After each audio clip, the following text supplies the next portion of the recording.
শুনলাম ইয়াসিন এবং রাকিব হুসাইন নাকি এক হয়ে গেছে এবং অন্তরা মিথিলার সেই গুলাকেও তারা ভুলে গিয়েছে। গাইস, গত কিছুদিন আগে কিন্তু রাকিব এবং ইয়াসিনের মধ্যে একটা সৃষ্টি হয়েছিল এবং সেই দ্বন্দ্ব থেকে কিন্তু অনেক চাঞ্চল্যকর তথ্য বের হয়ে আসছিল।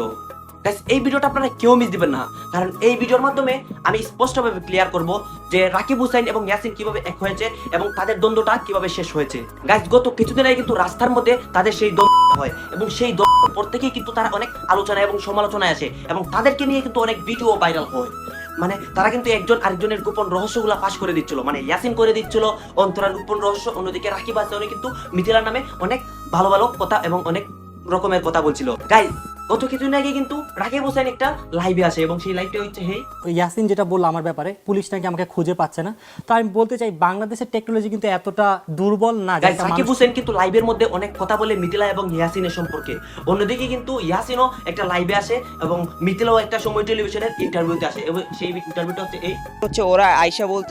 ভিডিওটা কিন্তু আপনারা শেষ পর্যন্ত দেখবেন, কারণ ভিডিও শেষে কিন্তু আমি তাদের সেই দ্বন্দ্বটা কেন হয়েছিল এবং দ্বন্দ্বটা কিভাবে হয়েছিল স্পষ্টভাবে ভিডিও আকারে দেখাবো তাদের দ্বন্দ্ব ভিডিওগুলো।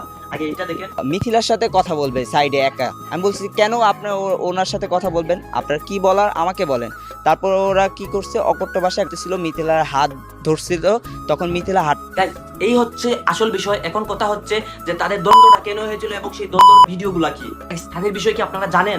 যদি না জেনে থাকেন তাহলে প্লিজ আমার চ্যানেলটিতে ঘুরে আসেন। তাদের কিন্তু অনেক অজানা তথ্য এবং অজানা ভিডিও আমার চ্যানেলে রয়েছে এবং চ্যানেলটি আপনারা সাবস্ক্রাইব করবেন, কারণ নেক্সট আপডেটগুলো কিন্তু সবার আগে আমি দিয়ে থাকবো।